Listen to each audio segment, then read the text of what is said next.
જય સ્વામિનારાયણ મિત્રો, આજે આપણે બનાવીશું રીંગણનો કાચો ઓળો. તો તેના માટે મેં એક મોટી સાઈઝનું રીંગણ લીધું છે. તેને આપણે ત્રણે સાઈડ કાપા પાડી દઈશું મોટા.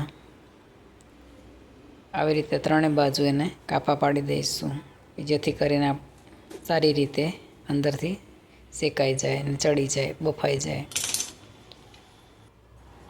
પછી ગેસની ફ્લેમ આપણે ચાલુ કરી અને તેના ઉપર આપણે તેને શેકવા મૂકી દઈશું. રીંગણને આપણે બધી બાજુથી સારું એવું શેકી લઈશું.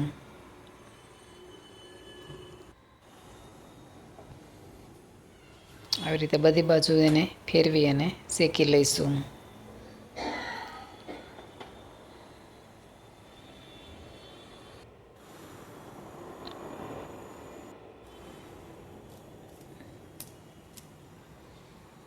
તો આપણું રીંગણ શેકાઈ ગયું છે.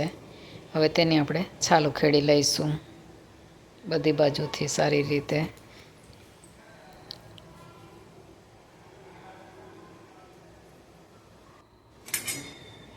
છાલ ઉખેડાઈ જાય એટલે આને આવી રીતે આપણે કટ કરી લઈશું અને જે તેનું ડીટીયું છે તે આપણે બહાર કાઢી લઈશું.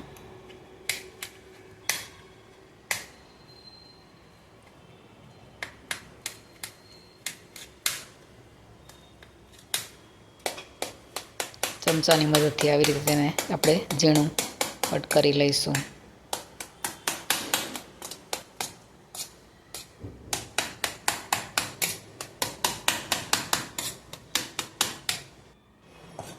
તો આપણે કટ થઈ ગયું છે. હવે તેની અંદર આપણે 1 પાવડું જેટલું સિંગ તેલ નાખીશું,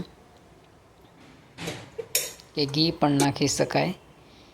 અને 1 થી 1.5 ચમચી જેટલું આપણે લાલ મરચું નાખીશું. 1 ચમચી ધાણા જીરું નાખીશું અને અડધી ચમચી જેટલું આપણે સ્વાદ પ્રમાણે મીઠું નાખીશું. પછી તેની અંદર આપણે લીલા ધાણા કાપીને નાખીશું. લીલું લસણ પણ અંદર નખાય, પણ મારી પાસે નહોતું એટલે મેં નથી નાખ્યું. તો આ કાચો ઓળો છે તે બહુ જ ટેસ્ટી લાગે છે, અને એ પણ સિંગ તેલ હોય કે ઘીમાં બનાવ્યો હોય તો બહુ સરસ લાગે છે. હવે તેને આપણે ચમચાની મદદથી બધું મિક્સ કરી દઈશું.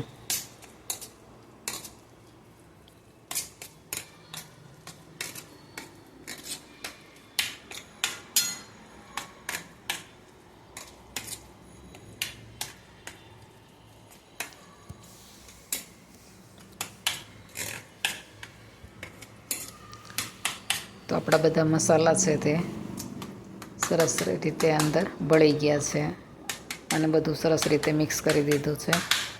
તો આપણો રીંગણનો કાચો ઓળો છે તે તૈયાર થઈ ગયો છે. જો તમને મારી રેસીપી ગમે તો તેને લાઇક, શેર અને સબસ્ક્રાઈબ જરૂરથી કરજો અને કમેન્ટ કરીને કહેજો કે તમને મારી રેસીપી કેવી લાગી. જય શ્રી કૃષ્ણ.